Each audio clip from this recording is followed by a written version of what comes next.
Welcome to the Tech Talks Daily Podcast, where you can learn and be inspired by real-world examples of how technology is transforming businesses and reshaping industries in a language everyone can understand. Here is your host, Neil C. Hughes. Welcome back to the Tech Talks Daily Podcast. Now, I think I've told you this many times before, but even before the pandemic, I've always dreamed of going to Austin, Texas, especially because of the tech scene there, and it just seems to be an incredibly cool place right now, and it's been top of my bucket list for so long, and I just want to taste as much whiskey and barbecue as I can. And despite attending tech conferences all over the world, South by Southwest has always eluded me, so that remains top of my hit list too. And every guest I get to speak to from Austin, I always ask them for tips, and I almost already feel like I've been there with hearing tales of the long line at Franklin's and breakfast tacos at Rudy's. So when today's guest told me he was from Austin, my eyes lit up like a schoolboy, and I think we could have had a separate conversation about that alone. And if anyone listening, if you're from Austin, please email me, techblogwriter at outlook.com, Twitter, LinkedIn, Instagram at Neil C. Hughes. I'd love to geek out with you on all things Austin there. But this is not Neil's Bucket List podcast. This is Tech Talks Daily Podcast, and today's guest is Ben Coffin, and he's not only my go-to guy for all things Austin, but he's also from a company called Keysight Technologies, and he's even presented in commercial industry forums. Let's just say he knows his stuff, and today I've invited him on to talk about, is it too early to be talking about 6G? Was 5G overhyped? How will wireless communications evolve how we communicate, and what type of partnerships need to exist, whether they be private, public and government, to make research in that wireless space successful? So we're going to talk about all that, as well as 5G, 6G research, Open RAN, academic research, communications, research initiatives, policy. We got a lot to get through today, so buckle up and hold on tight as I beam your ears all the way to Austin, Texas, where Ben is waiting to speak with us. So a massive warm welcome to the show. Can you tell the listeners a little about who you are and what you do? Thank you so much, Neil. I appreciate it. My name's Ben Coffin. I am a solutions marketing manager for emulation here at Keysight. Emulation has a lot of definitions across the technology industry, but for me, for what I'm focusing on, that's primarily around physical layer and protocol emulation. So actually emulating everything from a user's cell phone that's going to be testing against a base station, a cell tower, modeling and emulating the channel. So looking at the RF channel, looking at what signals, how signals are going to go through a city versus maybe a field out in the middle of a rural space. Then also, other pieces of equipment throughout the sort of cellular radio industry.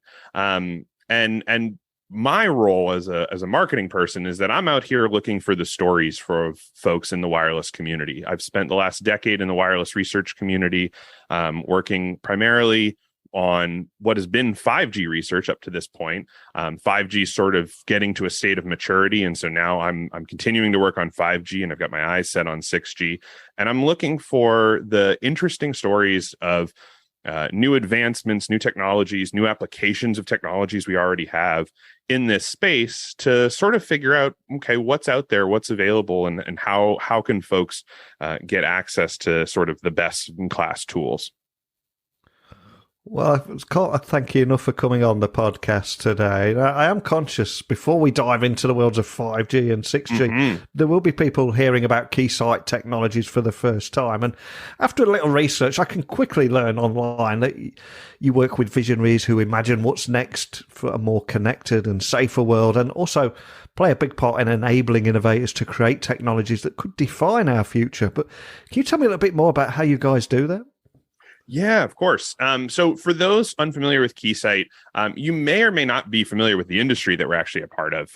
We're part of this thing called the test and measurement industry, where companies that in this industry are all about helping folks do all of the testing that is required to make a product. If you think about the product development cycle, everything from sort of the initial design all the way to the production stage, there's a lot of testing that goes on in sort of that process, as well as there's data that's out there that needs to be measured. There's devices live in the field, and you want to capture the data that they're recording, and you want to be able to actually do something with that data.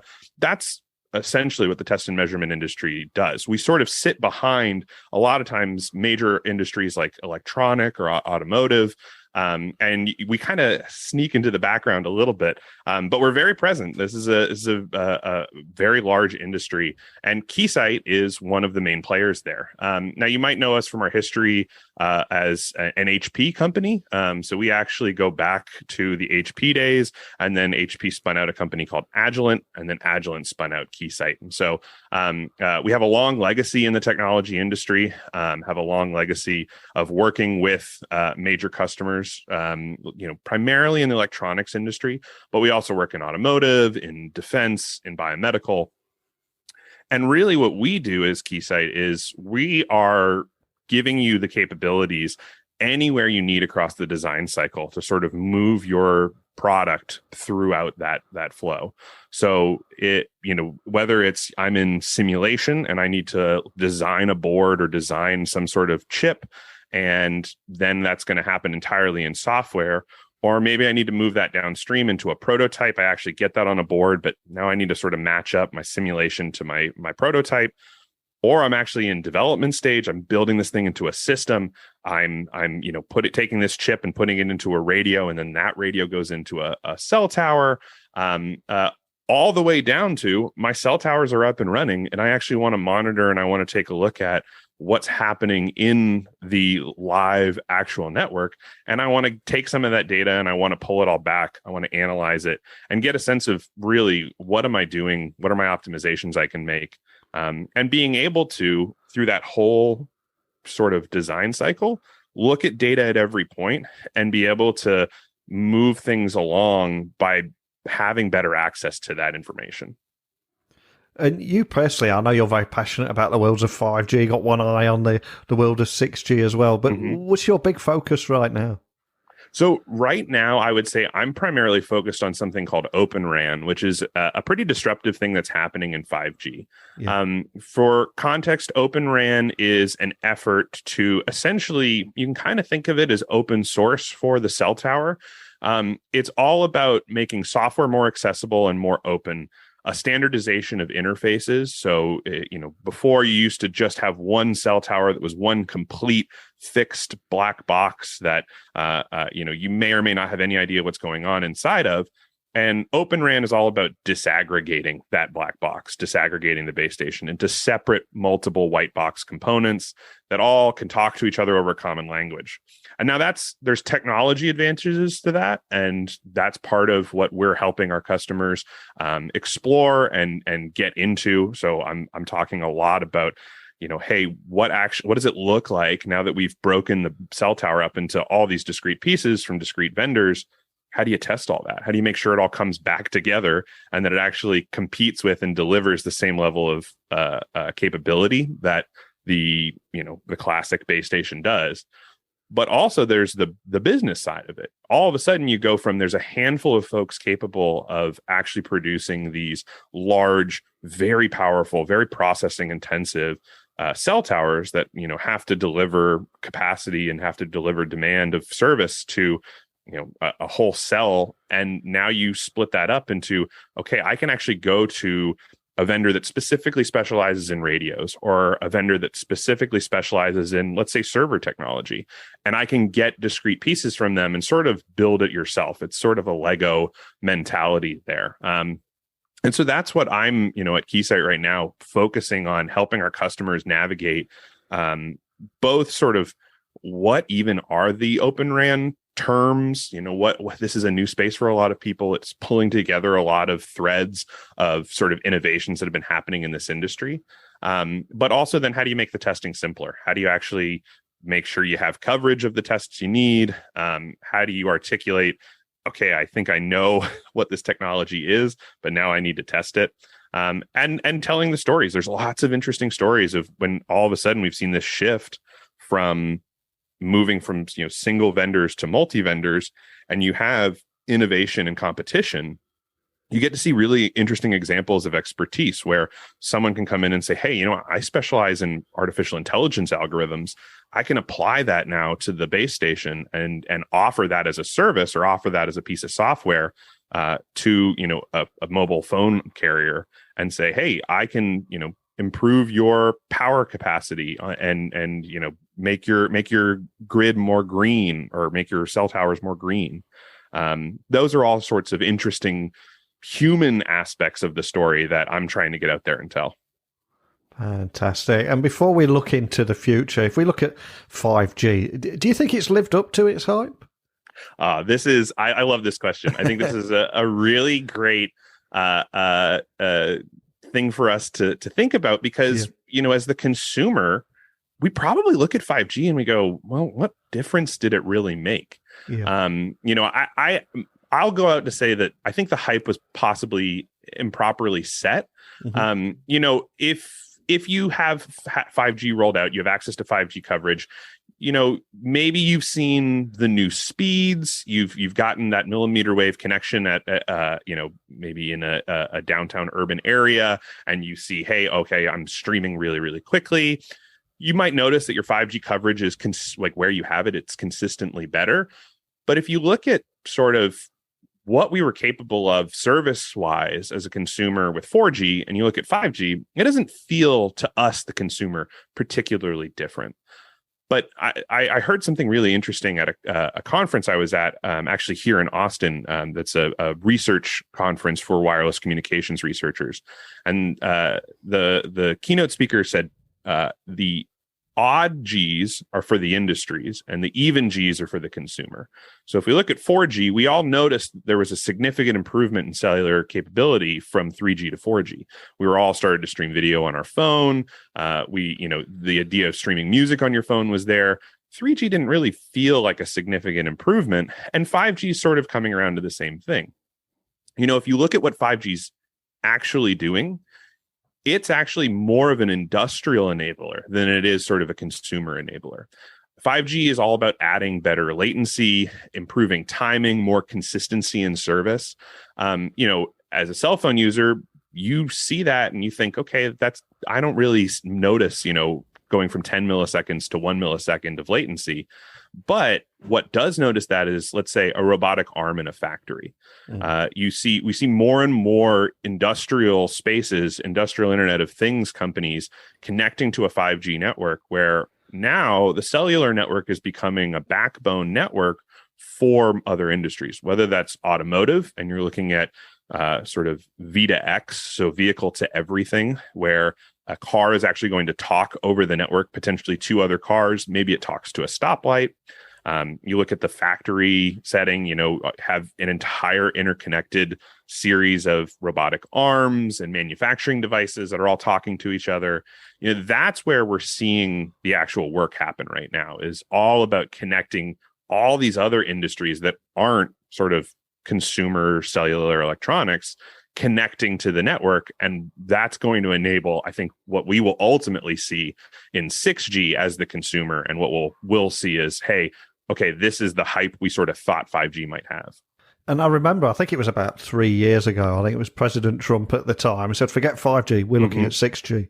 And everyone was kind of laughing. Yep. But 3 years on, is it too early to be talking about 6G, or is it a very real path that we're taking now? No, this is again, I've worked in the research community for almost a decade now. And so I remember working on 5G 10 years ago and people being like, 5G, like 4G just showed up. What are we talking about? Yeah.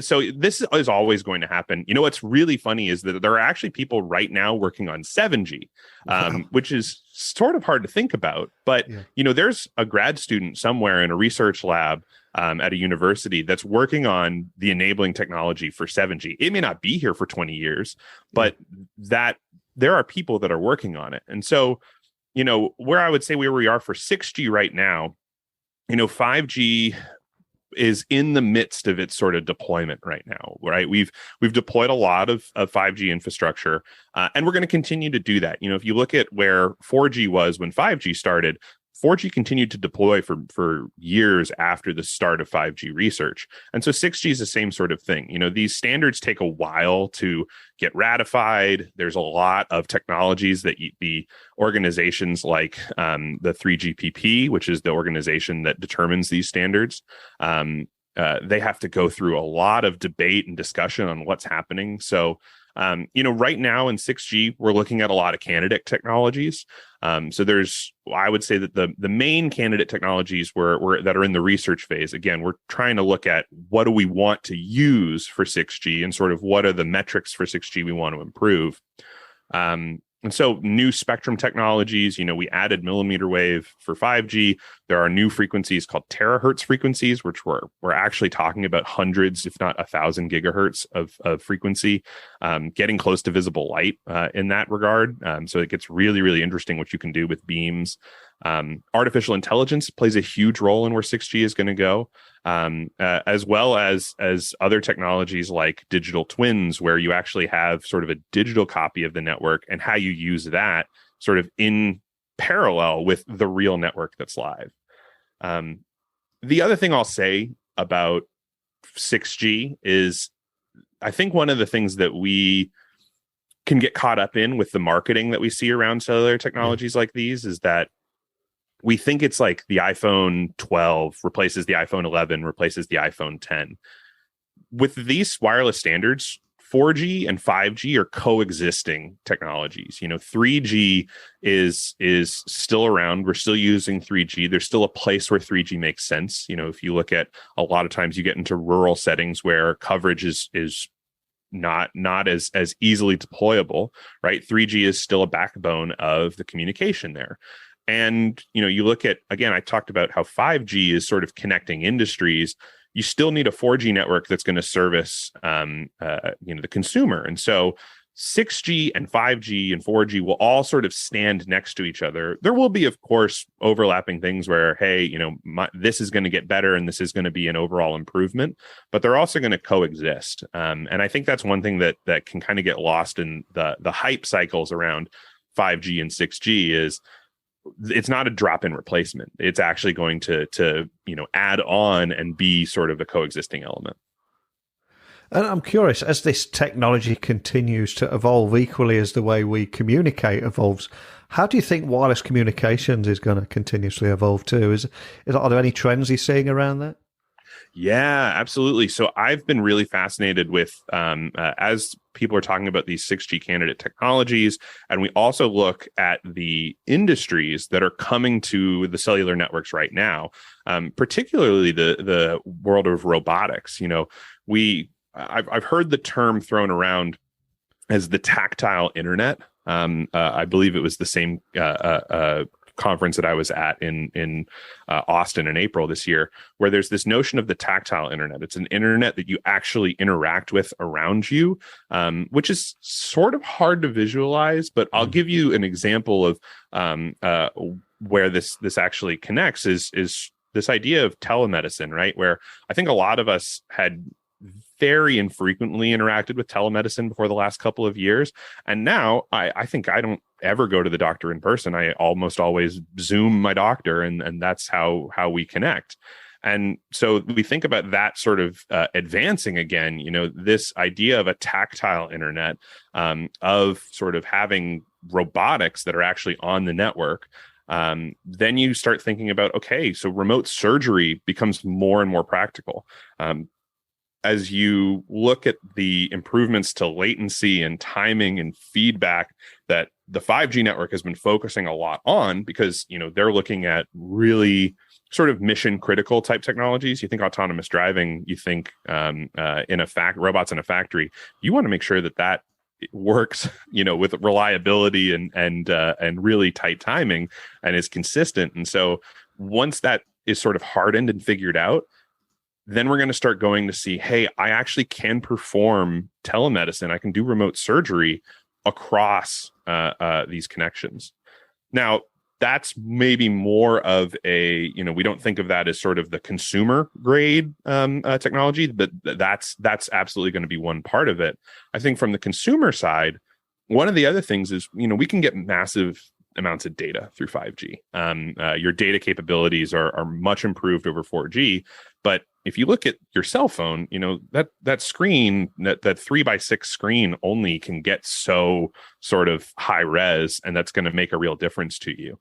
It's not going to be until we get technologies like augmented reality and virtual reality, and we start actually putting together sort of this like ecosystem of wearables where we all have our glasses and our watches and everything else that we're wearing, where data is sort of, being broadcast across multiple 8K screens in front of your eyes or wherever it might be, that now all of a sudden, okay, that communication starts changing. And now we start getting into the metaverse, which is a space that I frankly, the test and measurement industry, we can sometimes be a little bit boring because we're solving sort of kind of, what may sometimes feel like classical problems. And so we bring up the metaverse in our world, and it's everyone's sort of like, what is that? I don't know. It seems kind of far away.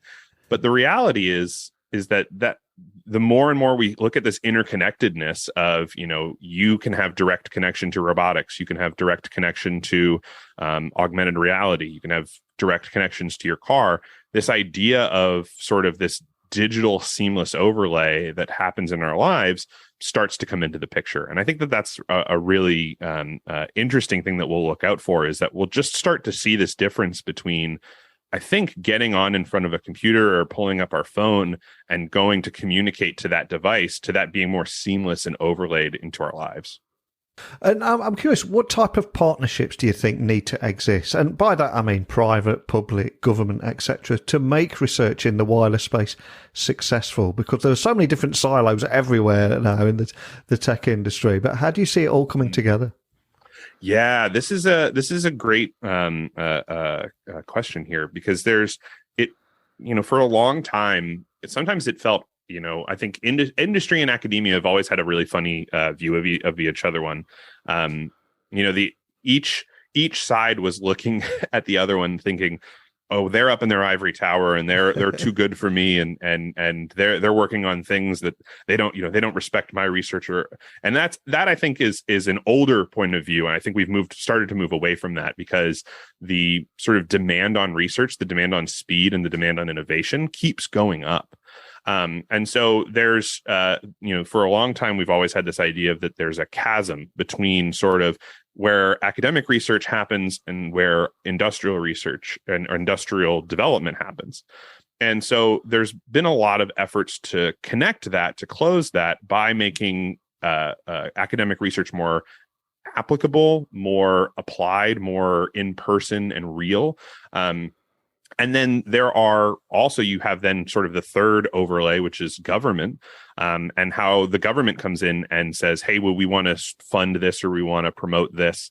I think a big thing that we're seeing now is that, there's a lot of interest from different governments to build up capability sort of in country, in house, and that they want to have sort of expertise there. And so, I look at, there's a program that I've worked with for a lot of years that I think is a really great example of all this happening. It's the National Science Foundation's Platforms for Advanced Wireless Research, PAWR, Power, where they brought together an industry consortium with academia, all sort of led by government stakeholders, to kind of create their mission statement was, let's take this wireless research that's happening in labs in universities and labs in major electronics companies, and let's get it out into the real world. Let's deploy it in cities. Let's get it actually up and running, and put it out there and make it accessible to researchers. And that type of template has now gone on to be replicated across a number of different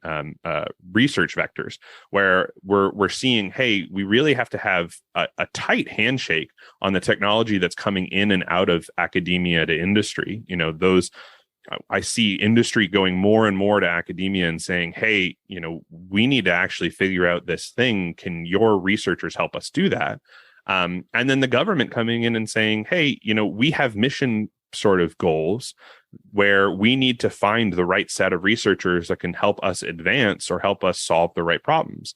There's a huge, I'm in the US, and there's a huge focus in the US in sort of bolstering and building up wireless communications capabilities and research. There's a lot of government funding going into that sort of thing. And so that handshake, I think, is getting tighter. Ultimately, I think that what needs to happen is that chasm needs to slowly start to deteriorate, and the tools, and this is where someone like Keysight comes in, is that the tools that are getting used across these different developers start to bridge and start to get closer together, and that handoff becomes a little bit more seamless. I think that's where we ultimately need to get to. So when we're talking about things like 5G, 6G, even 7G research, can you share any insights around any Open RAN, academic research on communications, research initiatives and policies? Because again, there's so much going on, isn't there? Mm-hmm. There is. It always feels like there's like 24 different things happening, all with sort of different, this government group has gotten interested in this and now they want to take and run with it, and it goes into a different place.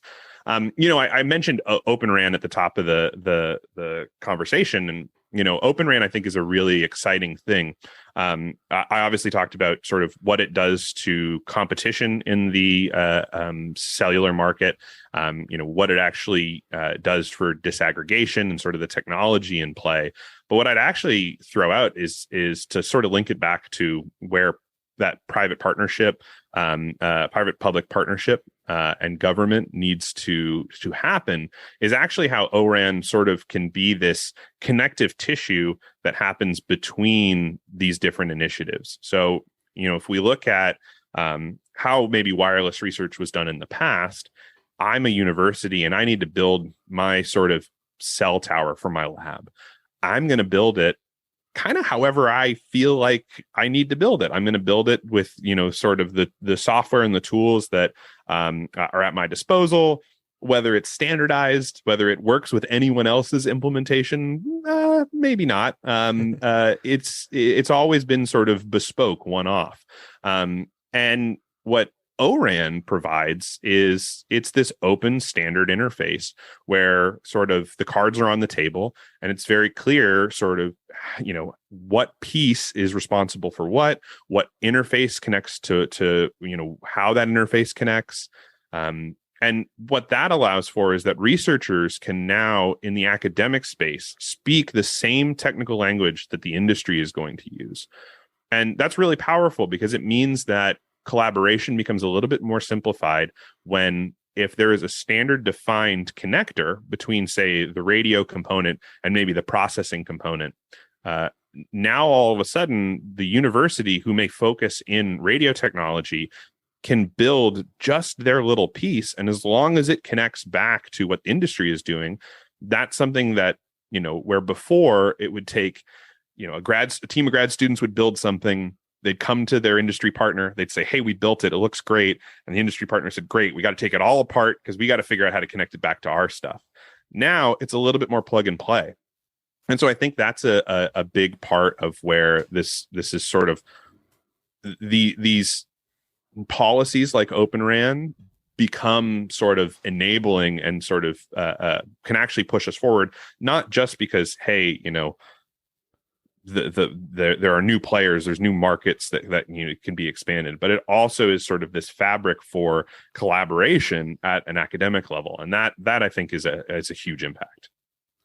And what about yourselves? What's next for Keysight Technologies? Is there anything you can share around what your big focus is going to be as a company? Absolutely. So yeah, I think Keysight's goal is to meet sort of people where they're at and sort of be there when you get there when it comes to the next technology. So one of the examples I'll give there is the cloud. Everything software is headed to cloud-based architectures, cloud-based hosting. It's no surprise that the cloud is everywhere. I actually just posted a blog post on Keysight's industry page talking about how, cloud, especially in the wireless comms sort of radio cell tower world, has existed for a while, but now it's really catching up speed. And you can see if our customers are going to the cloud, well, guess what Keysight needs to do too? We need to be up there. Our test software needs to be in the cloud with them. So I think that the cloud is sort of the next frontier that is sort of the closest to us. But I think in the bigger world of things, 6G is obviously a place where we're heavily involved. We're working with researchers, we're working with industry customers, we're helping folks figure out how those candidate technologies are going to work. We work largely in the space of digital twins, so having sort of a digital representation of a device or a system, and then sort of mirroring it back and forth out of the real world. A lot of that connective tissue between the digital copy and the real copy is test and measurement equipment or test and measurement data. And so that's where Keysight can sit to sort of connect to those two things. There's also really cool stuff happening in artificial intelligence and how we utilize and how we test artificial intelligence. Quantum computing, that's a whole new world, and that's a big space for Keysight, and that's something we're working on. So yeah, there's a lot of these new technologies, but again, I'll sort of circle it back to what I said at the top, which was Keysight's goal is to sort of be where you're going to be when you get there. And so we're really working to try and get to the most cutting edge tools. Again, I said test and measurements can be sort of a boring industry at times. Mm-hmm. Keysight's really trying to get to the furthest, most bleeding edge and be there and be ready for you and do the stuff that I think is frankly really cool. Well, I cannot thank you enough for taking the time to come on here and share your insights and your knowledge today. But before I let you go, I'm going to ask you to share one more thing with me, and that is either a book that is important to you, maybe inspired you, that we can add to our Amazon wish list, or maybe leave everyone listening with a song that we can add to our Spotify playlist. All I ask is, what are you going to leave us with? And is there a story behind your choice? Yeah, absolutely. Well, first off, thank you so much, Neil, for having me on the podcast. It's been an absolute pleasure. I'm from Austin, Texas. I live in Austin, so I've got to go music. I've got to pick an Austin band. So one of my favorite bands is a band called White Denim out of Austin. They're sort of a classic rock, sort of kind of jam bandy band. And they're I actually moved out to Austin. That was my final decision maker when I moved out here was, well, my favorite band is local, so I'll probably get to see them a lot in concert, and I certainly do. So I'm going to give you the song "Ha Ha Ha Ha Yeah" by White Denim. And folks who maybe are fans of Nintendo might recognize the song from the Nintendo Switch commercial that I think was maybe a couple years ago. So they're a fantastic band. I highly recommend checking them out. So yeah, that's my recommendation. "Ha Ha Ha Ha Yeah" by White Denim. Awesome. I'll get that on the Spotify playlist. I know a band that have been around some time, right, as well? A good 15 years or more, right? Yeah, they've been around for a minute. They've got, I think, quite a few albums under their belt. They've had some pretty good success, and they've played a lot of festivals. But yeah, they're a fantastic group, and I've been following them for years, and they're great guys. Awesome. And before I let you go, for anyone listening, just want to find out more information about Keysight Technologies, any of the topics we've explored today, what's the best starting point? Your best place to go is keysight.com. That's where you can find all of our insights, whether that be from our industry blogs, like the one that I mentioned about cloudification of test software. You can find information on all of our products and find, all sorts of interesting information about where the technology industry is going. Well, thank you so much for coming on today. We've covered so much in a short amount of time, from 5G, 6G, 7G, and beyond. And I think more than anything, it's just your personal story that's brought it all to life. And you've even left us with a great track for our Spotify playlist. I hope we can do it all again in the near future. But just thank you for joining me today. Absolutely. Thank you so much for having me. This was an absolute blast. Ben is an incredibly cool guy. One of those guys I could just chat to for hours. He's a big music person, a tech guy. We're talking about all things Austin. And also, he's a big foodie too. So hopefully we can grab a beer at some point. But as regards today's podcast, I think we uncovered so much there. And I certainly learned a lot about 5G deployments, Open RAN networks, 6G, candidate technologies, and industry, academic, government research, how important that is for 6G and beyond. But over to you. Please share any insights, questions, pictures to come on the show, whatever it may be, just email me now, techblogwriter@outlook.com, Twitter, Instagram, LinkedIn, @NeilCHughes. And my website is techblogwriter.co.uk if you'd like to work with me. But that's it for today. So I'm going to prepare for tomorrow's guest. But a big thank you for listening. And until next time, don't be a stranger. Thank you for listening to the Tech Talks Daily Podcast with Neil C. Hughes. Remember, technology works best when it brings people together.